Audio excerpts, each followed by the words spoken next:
इतिहास की अनूठी दुनिया में आपका स्वागत।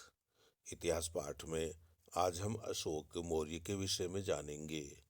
मेरे हाथ में जो पुस्तक है उसका नाम है प्राचीन भारत का राजनीतिक तथा सांस्कृतिक इतिहास, जिसे लिखा है प्रोफेसर विमल चंद्र पांडे ने। मित्रों, अशोक मौर्य के संबंध में अब तक हम 6 बार मिल चुके हैं और आज 7वीं बार मिल रहे हैं। पिछले अंक में हम चर्चा कर रहे थे उन साक्ष्यों की जिनके आधार पर कहा जा सके कि अशोक बौद्ध हो गया था। हमने कुछ साहित्यिक साक्ष्यों की चर्चा की और हमने कुछ पुरातात्विक साक्ष्यों की चर्चा की। पुरातात्विक साक्ष्यों की चर्चा करते समय हमारे सामने जो शिलालेख आए अशोक के, वे थे उसका प्रथम लघु शिलालेख, उसका 8वां शिलालेख, रुम्मिनदेई स्तंभलेख और निगलिवा स्तंभलेख। मित्रों, हम भब्रू अभिलेख की बात करना चाहेंगे। अशोक को बौद्ध सिद्ध करने के लिए भब्रू या भाब्रू का अभिलेख अपरिहार्य है। इसमें वह न केवल बुद्ध धम्म और संघ के प्रति अपनी श्रद्धा का प्रदर्शन करता है, बल्कि भिक्षु भिक्षुणियों तथा उपासक उपासिकाओं के अध्ययन एवं मनन के लिए कतिपय बौद्ध ग्रंथों का उल्लेख भी करता है। अभिलेख में अशोक कहता है कि हे भदंतगण, आप जानते हैं कि बुद्ध धम्म और संघ में हमारी कितनी श्रद्धा और सहृदयता है। हे भदंतगण, जो कुछ भगवान बुद्ध ने कहा है वह सब अच्छा कहा है। मैं मैं सद्वम को चिरस्थायी करने के लिए कुछ कह सकता हूँ तो मैं उसे कह देना उचित समझता हूँ। हे भदंतगण, ये धर्म ग्रंथ हैं। अशोक कुछ धर्म ग्रंथ बता रहा है जो भिक्षु भिक्षुणियों को और उपासक उपासिकाओं को पढ़ने चाहिए। कौन कौन से बता रहा है? विनय समुकस, अलियवसानी, अनगति भयानी, मुनिगाथा, मोनेय सूत, उपतिस पशिव, राहुलवाद आदि। हे भदंतगण, मैं चाहता हूं कि इन धर्म ग्रंथों को बहुसंख्यक भिक्षु और भिक्षुणी बार बार सुने, उन पर मनन करें। ऐसा उपासक और उपासिकाएं भी करें। मैं यह लेख इसलिए उत्कीर्ण करवा रहा हूं कि लोग मेरी इच्छा जान सकें। तो मित्रों, अशोक जिन ग्रंथों का उल्लेख करता है, यदि हम उनका अवलोकन करें तो हम पाएंगे कि ये आचार प्रधान ग्रंथ हैं। बौद्ध धर्म के आचार प्रधान ग्रंथ। ये बौद्ध धर्म के कर्मकांडों अथवा दार्शनिक पक्ष पर अधिक जोर नहीं देते। इनका विषय तो बौद्ध जीवन का सदाचार अथवा शील है। आत्मोत्कर्ष के लिए इन ग्रंथों में जिन विधि निषेधों का उल्लेख किया गया है, वे मनुष्य के व्यावहारिक जीवन के चिर सत्य हैं तथा सभी धर्मों की समान संपत्ति समझे जा सकते हैं। बौद्ध होते हुए भी अशोक संकीर्ण सांप्रदायिक मनोवृत्ति का व्यक्ति न था। यह बात यह पुस्तक कह रही है। आप इस बात का ख्याल रखें। अतः उसने जनता पर संप्रदाय विशिष्ट अनुष्ठान मूलक बौद्ध ग्रंथों का आरोपण करना उचित न समझा। प्रत्येक संप्रदाय के अपने अपने अनुष्ठान होते हैं, अतः उनमें पारस्परिक विरोध हो सकता है, आपस में भी हो सकता है उन्हीं ग्रंथों में, और दूसरे धर्म के ग्रंथों से तो होगा ही होगा। परंतु शील और सदाचार की सम्मान्यता तो सार्वभौमिक है। सभी धर्म उसका प्रतिपादन करते हैं। अतः अशोक ने एकमात्र उन्हीं बौद्ध सूतों को जनता के समक्ष रखा जो आचार मूलक होने के कारण समस्त सांप्रदायिक विवादों से परे हों। बौद्ध सम्राट की विशाल हृदयता वर्तमान युग की विभेद संत्रस्त मानवता के लिए भी अनुकरणीय है। मित्रों, इस तरह से अशोक की तारीफ किया जाना यह सिद्ध करता है कि जो लेखक हैं वे भी अशोक का हृदय परिवर्तन होना ही स्वीकार करते हैं कलिंग के बाद में। लेकिन एक बात का ख्याल हमेशा रखिएगा आप, कि अशोक एक राजा था। वह कोई भिक्षु नहीं था, वह कोई सामान्य व्यक्ति नहीं था।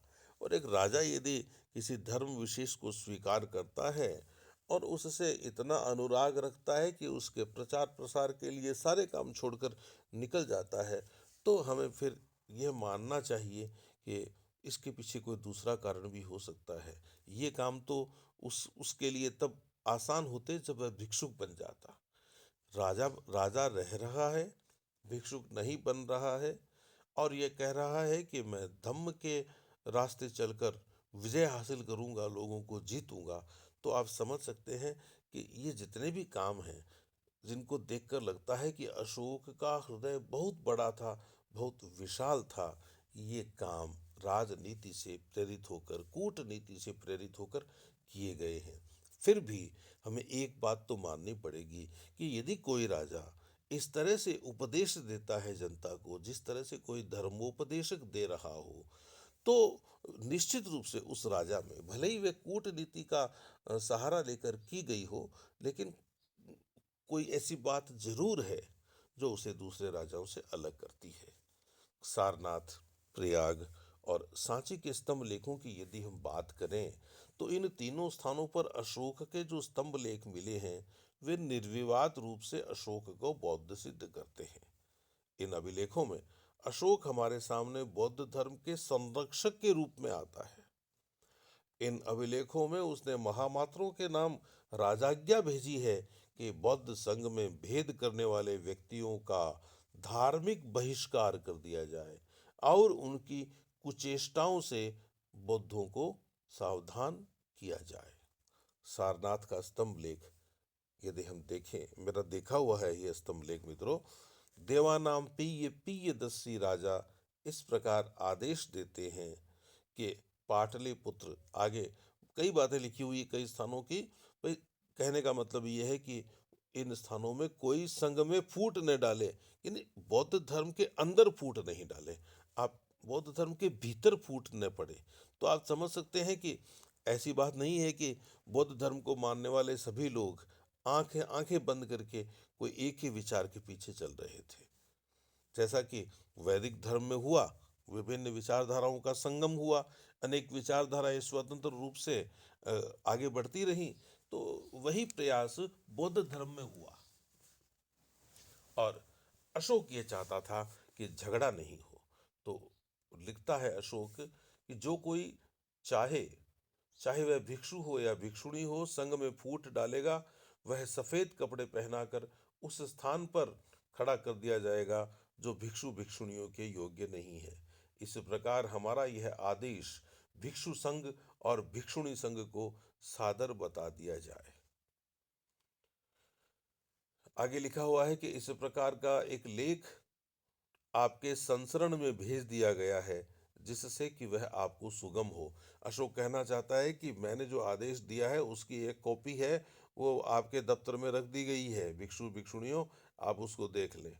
ऐसा ही एक लेख आप लोग रख छोड़ें जो उपासकों के लिए सुगम हो, और ये उपासक प्रत्येक उपवास दिवस पर आएं, जिससे कि वे इस आदेश को समझ सकें।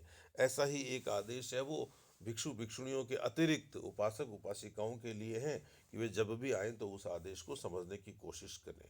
और जब प्रत्येक महामात्र बारी बारी उपवास दिवसों पर उपवास के लिए आए, वे सब भी इस आदेश के मर्म को समझें। और जहाँ तक आपका अधिकार है, वहाँ वहाँ आप इस आदेश के प्रचार हेतु दौरा करें। इसी प्रकार आप लोग सब दुर्गीकृत नगरों और सब विषयों यानी प्रांतों में अपने अधीनस्थ पदाधिकारियों द्वारा दौरा करवा कर इस आदेश का प्रचार करवाएं। यानी अशोक साफ कह रहा है कि बौद्ध धर्म में फूट डालने वाले तत्वों को बर्दाश्त नहीं किया जाएगा। संघ में फूट डालने वाले व्यक्तियों को बहिष्कृत करने तथा उनकी कुचेष्टाओं से बौद्धों को सावधान करने के लिए सारनाथ लेक की भांति सांची और प्रयाग के स्तंभों पर भी अशोक के आदेश उत्कीर्णित हैं। अशोक के ये आदेश महामात्रों के नाम से प्रसारित किए गए हैं। प्रयाग के स्तंभ लेख पर कौशाम्बी के महामात्रों का उल्लेख है। इससे प्रकट होता है कि यह स्तंभ लेख प्रारंभ में कौशाम्बी में स्थापित किया गया था, कालांतर में यह प्रयाग ले जाया गया।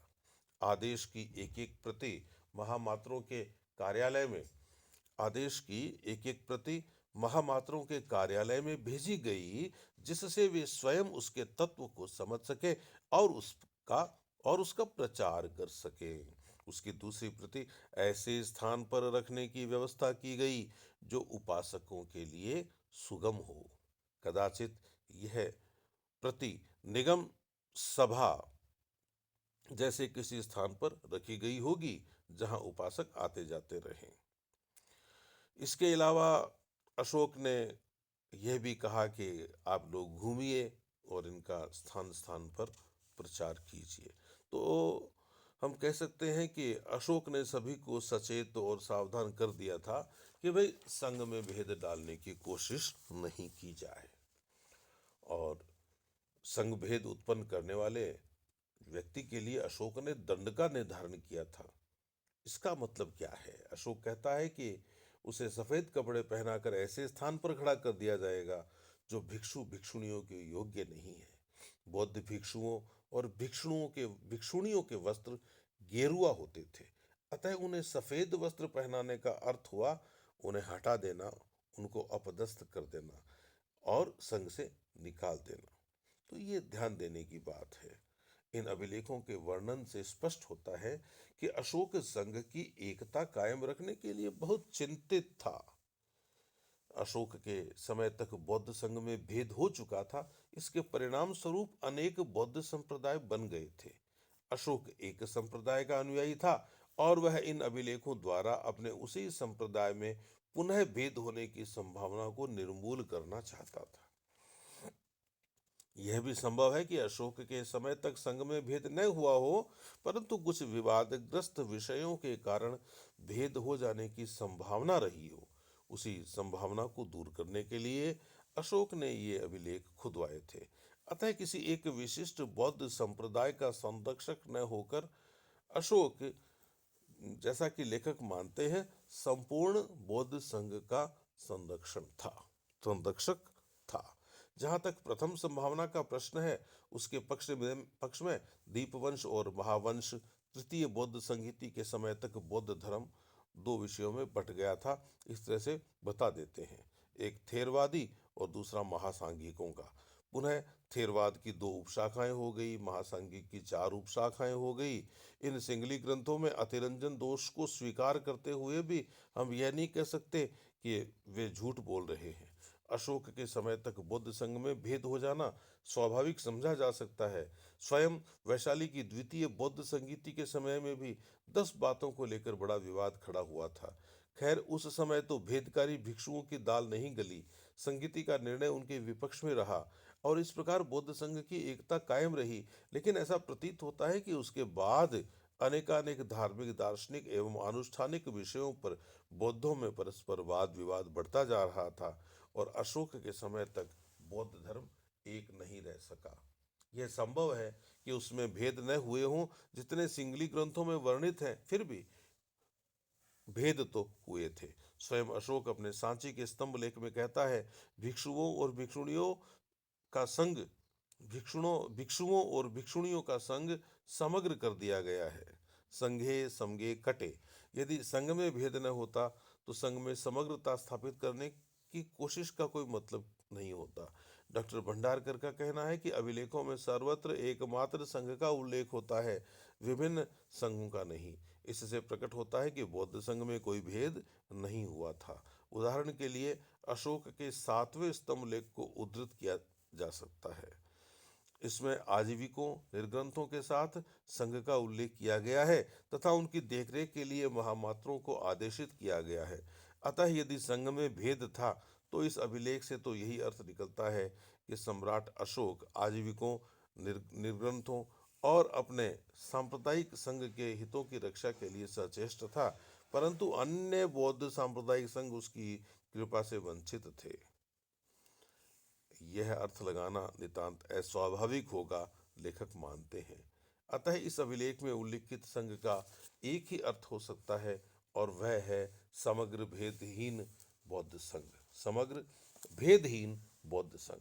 परंतु डॉक्टर भंडारकर का कथन निर्बल प्रतीत होता है। दीपवंश, महावंश और स्वयं अशोक के सांची स्तंभ लेख से संघ का विभक्त हो जाना सिद्ध होता है। अतः फिर समग्र तथा भेदहीन संघ की बात करना करना व्यर्थ है। रही 7वें स्तंभ लेख की बात, उसमें भी डॉक्टर भंडारकर के निष्कर्ष की पुष्टि नहीं होती। उसमें जहाँ संघ, आजीविक और निर्ग्रंथों का उल्लेख है, वहाँ उसी पंक्ति में अनेकानेक संप्रदायों का भी उल्लेख है। यह संभव है कि इन्हीं संप्रदायों में विरोधी बौद्ध संप्रदाय भी परिगणित कर लिए गए हों। इस समय तक बौद्ध संघ में अधिक भेद तो नहीं हुआ था, लेकिन चीजें स्पष्ट होने लग गई थी जो भेद से संबंधित थी। अब भी अधिकांश बौद्ध मूल संघ में सम्मिलित थे। ऐसी परिस्थिति में यह भी संभव है कि अशोक ने तत्कालीन अल्पसंख्यक एक दो बौद्ध संप्रदायों को नगण्य समझकर उन्हें राजकीय मान्यता न दी हो। अतः संघ से उसका तात्पर्य बहुसंख्यक मूल संघ से हो सकता है। अतः अल्पसंख्यक एक दो बौद्ध संप्रदाय अलग रख दिए गए हों, बस यही माना जा सकता है। कदाचित इन अल्पसंख्यक विरोधी संप्रदायों को राजकीय मान्यता देकर अशोक और अधिक विभेद को प्रोत्साहित करना नहीं चाहता था। इस प्रकार अशोक के अभिलेखों में प्रयुक्त संघ से अर्थ समग्र संघ से ही है। पुनः डॉक्टर भंडारकर का कथन है कि अपने भाब्रू अभिलेख में अशोक ने जिन जिन धर्म परियों का उल्लेख किया है, वे भी संघ के लिए हैं, किसी विशेष बौद्ध संप्रदाय के लिए नहीं। परंतु यहाँ पर भी संघ का अर्थ बहुतः मूल संघ ही हो सकता है। इस अभिलेख में अपने को मगध का राजा कहकर अशोक ने कदाचित मगध में बद्ध मूल पुरातन बौद्ध संघ की ही प्रतिष्ठा स्थापित करने के साथ अपने भगीरथ प्रयत्न को ध्वनित किया है। यह भी स्मरणीय है कि उपर्युक्त सातवां स्तंभ लेख अशोक के अभिलेख के 27वें वर्ष में उत्कीर्ण करवाया गया था। दीपवंश और महावंश से विदित होता है कि पाटलिपुत्र की तृतीय बौद्ध संगीति उसके अभिषेक के 18वें वर्ष में हुई थी। बहुत संभव है कि इस संगीति में अशोक ने बौद्धों को सांप्रदायिक मतभेदों से दूर रहकर एक रहने के लिए कहा हो। सातवां स्तंभ लेख अभिषेक के 27वें वर्ष का है। इससे प्रयुक्त संघ से समग्र संघ का तात्पर्य हो सकता है। इसलिए यह कथन न्याय संगत प्रतीत नहीं होता कि अशोक के समय में कोई संघ विभेद नहीं था। संघ विभेद तो था। पाटलिपुत्र की जो तृतीय बौद्ध संगीति हुई थी, उसका भी बौद्ध धर्म के प्रचार प्रसार में महत्व है और सिद्ध हो जाता है कि अशोक बौद्ध धर्मावलंबी था। अशोक ने अपने अधिनियमों द्वारा जीव हिंसा को सीमित और वर्जित करने का जो कार्य किया, वह भी बौद्ध धर्म की भावना के अनुकूल था। 5वें स्तंभ लेख से विदित होता है कि उसने अपने अभिलेख के 26वें वर्ष के पश्चात उन जीवों की हत्या करना बंद करवा दिया जो किसी न किसी उपयोग में आते थे, किसी न किसी प्रयोग में नहीं आते थे और जो खाए नहीं जाते थे, जैसे तोता, मैना, चकोर, हंस, नंदीमुख, गेलाट, चमगादड़, अम्बाक, पीलिका, साही आदि। अपने उसी अभिलेख में अशोक आगे आदेश देता है कि गर्भवती या दूध पिलाती हुई बकरियां, भेड़ें, सुअरियां और 6 महीने तक की आयु वाले उनके बच्चे मारे नहीं जाने चाहिए। मृगों को बधिया नहीं करना चाहिए। जीवोमय भूसी को नहीं जलाना चाहिए। अनर्थ करने के लिए वन में आग नहीं लगानी चाहिए। जीवों का भरण पोषण जीवों से नहीं हो, बस यही ध्यान रखना चाहिए। प्रत्येक 4-4 महीने की 3 ऋतुओं की 3 पूर्णमासियों के दिन, पौष मास की पूर्णमासी के दिन, चतुर्दशी, अमावस्या और प्रतिपदा के दिन तथा प्रत्येक उपवास के दिन मछली नहीं मारनी चाहिए और न ही उसे बेचा जाना चाहिए। इन सब दिनों में हाथियों के वनों में तथा मछुओं के तालाबों में भी कोई दूसरे प्रकार के प्राणी नहीं मारे जाएं। प्रत्येक पक्ष की अष्टमी, चतुर्दशी, अमावस्या व पूर्णिमा तथा पुष्य और पुनर्वसु नक्षत्र के दिन, 3 ऋतुओं की पूर्णिमा के दिन ऐसे मंगलमय दिनों में बैलों को नहीं दागना चाहिए।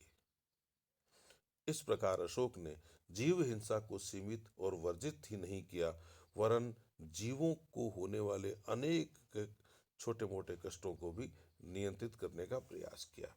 हिंसा निषेधक आदेश एकमात्र प्रजा के लिए ही नहीं थे, स्वयं अशोक भी उनसे परे नहीं था। यह बात उसके प्रथम शिलालेख से स्पष्ट हो जाती है। किसी भी जीव की यहाँ प्राण हानि न की जाए और उसकी बलि न दी जाए और न कोई समाज किया जाए, क्योंकि देवानाम पिय पिय दसी राजा समाज में बड़ा अनर्थ देखते हैं। हाँ, कुछ समाज अवश्य ऐसे हैं जिन्हें देवानाम पिय पिय दसी अच्छी तरह से समझते हैं। पहले देवानाम पिय पियदसी राजा के रंध नागार यानी रसोई में कोई शत सहस्त्र पशु प्रतिदिन भोजन के लिए मारे जाते थे, परंतु अब जब यह धम्म लिपि लिखी गई है, भोजन के लिए केवल 3 प्राणी मारे जाते हैं, 2 मोर और एक हरिण। परंतु हरिण भी नियमित रूप से यानी प्रतिदिन नहीं मारा जाता, यह भी ध्यान रखने की बात है। तो इस प्रकार अशोक ने पशु बलि और समाज की प्रथा को रोकने की कोशिश की, ये ध्यान रखने की बात है। तो मित्रों, यह था आज का इतिहास पाठ। फिर मिलेंगे। नमस्कार।